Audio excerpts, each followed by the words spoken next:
Good evening प्यारे बच्चों। आप लोग को हमारा चैनल सृष्टि एजुकेशन में आप लोग का स्वागत है। तो बच्चों देखिए, एक एक करके हम जो है आप लोग का क्लास से संबंधित, आपका जो एग्ज़ाम से संबंधित सारा एमसीक्यू जो है हम लेकर आ रहे हैं। तो देखिए आज जो है अब आप लोग के बीच हम क्लास 12 का जो है एमसीक्यूज को लेकर आए हैं, यानी वस्तुनिष्ठ प्रश्न को। तो ये किस चैप्टर का है? तो ये विष्णु खरे द्वारा रचित आपका है एक कम और सत्य से संबंधित ऑब्जेक्टिव क्वेश्चन हम आप लोग के बीच लेकर आए हैं। तो देखिए ये जितना भी क्वेश्चन आप लोग को हम बता रहे हैं, जितना भी हम अपने चैनल में जो डाल रहे हैं, वो आपका अभी करंट जो एग्जाम होने वाला है उसी से संबंधित है।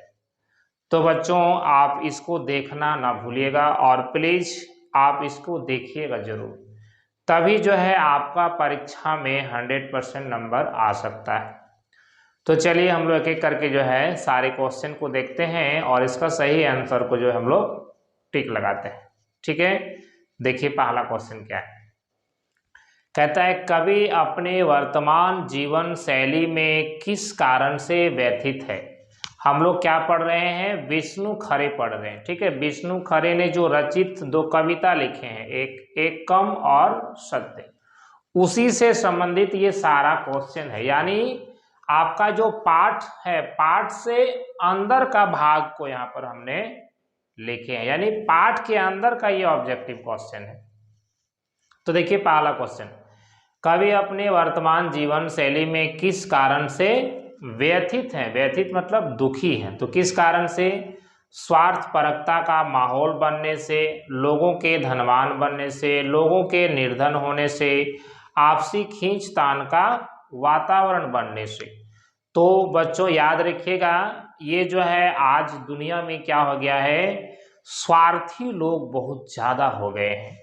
तो कवि को जो है कहता है वर्तमान जीवन शैली में किस कारण से वो दुखी हैं, लोग जो है बहुत स्वार्थ हो गए हैं, स्वार्थी हो गए, इसीलिए जो है कवि बहुत दुखी है। तो आपका ये आंसर हो जाएगा, स्वार्थपरकता का माहौल चारों तरफ बन गया है, जिसके कारण आज जो है लोग दुखी हैं और कवि भी जो है दुखी है।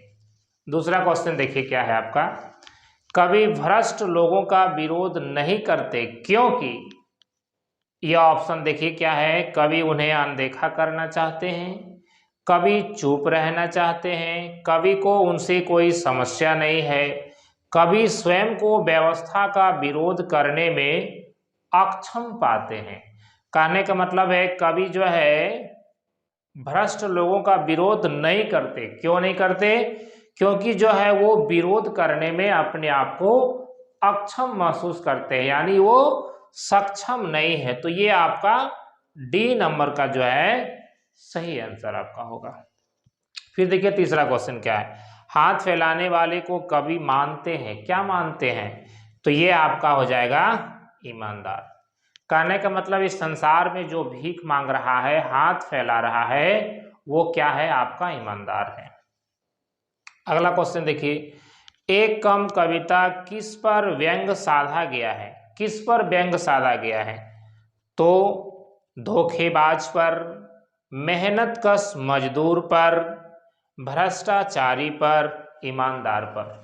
तो याद रखिएगा बच्चों, ये जो कविता है, ये कविता भ्रष्टाचारियों पर जो है कवि ने विशेष ध्यान दिए है। यानी आज जो हमारे देश की स्थिति है वो भ्रष्टाचारियों के कारण ही है।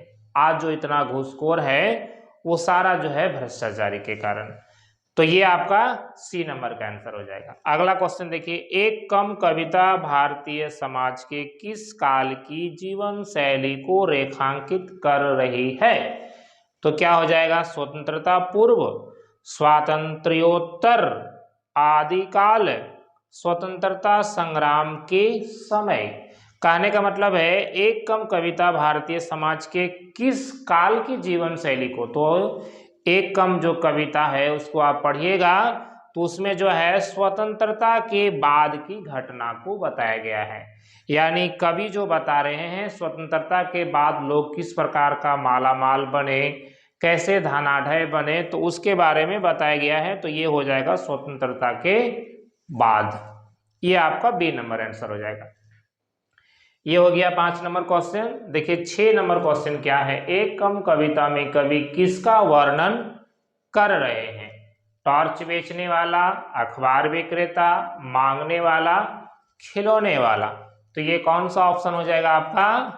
ये आपका हो जाएगा मांगने वाला। यानी एक कम कविता जो है, ठीक है, उसमें मांगने वाला को कवि जो है क्या बता रहे हैं, उसी का जो है वर्णन किए हैं, मांगने वाला का। तो बच्चों ये एक कम कविता से ये आपका यहां तक क्वेश्चन था। अब आइए हम लोग देखते हैं सत्य कविता से, यानी 2 कविता यहां पर दिया गया, एक कम और सत्य। तो ये सत्य से इधर का क्वेश्चन लिखे हैं और ये जो है आपका एक कम से संबंधित है। तो देखिए सत्य से कुछ क्वेश्चन आपका है, क्या है, युधिष्ठिर की राजधानी थी, क्या थी? हस्तिनापुर, इंद्रप्रस्थ, खांडवप्रस्थ, कुरुक्षेत्र। तो इसमें आपका कौन सा आंसर हो जाएगा? इसमें आपका आंसर हो जाएगा इंद्रप्रस्थ। ठीक है, आप पाठ को पढ़िएगा तो आपको बिल्कुल आसानी से समझ में आ जाएगा।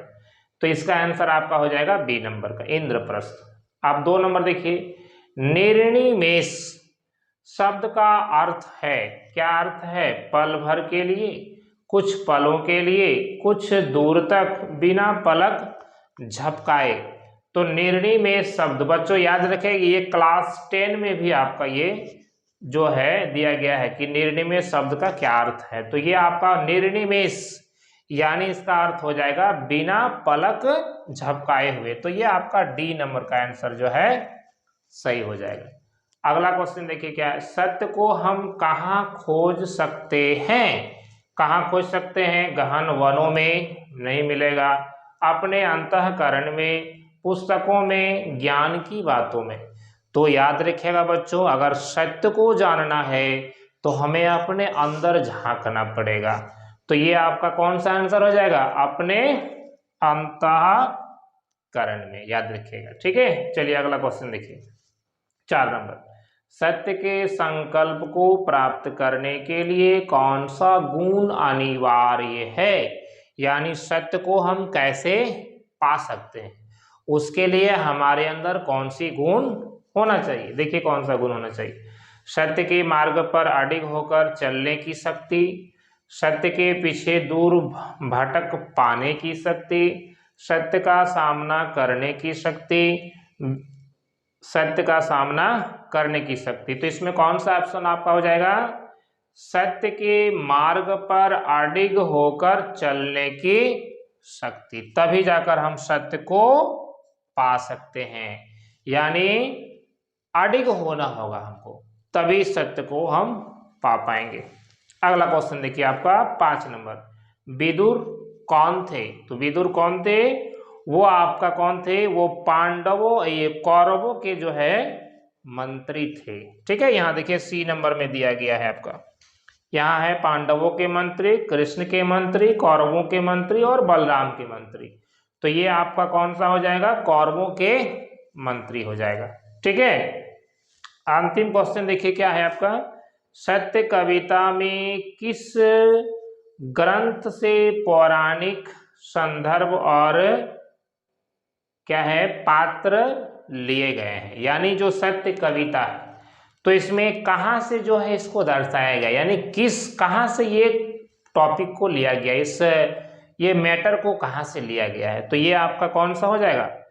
रामायण, महाभारत, अभिज्ञान शाकुंतलम या मेघदूत। तो ये है आपका, देखिए यहाँ पर इन क्या कहते हैं, युधिष्ठिर है, तो ये सब कौन सा कहाँ से लिया गया है? तो ये आपका हो जाएगा महाभारत से जो है लिया गया है।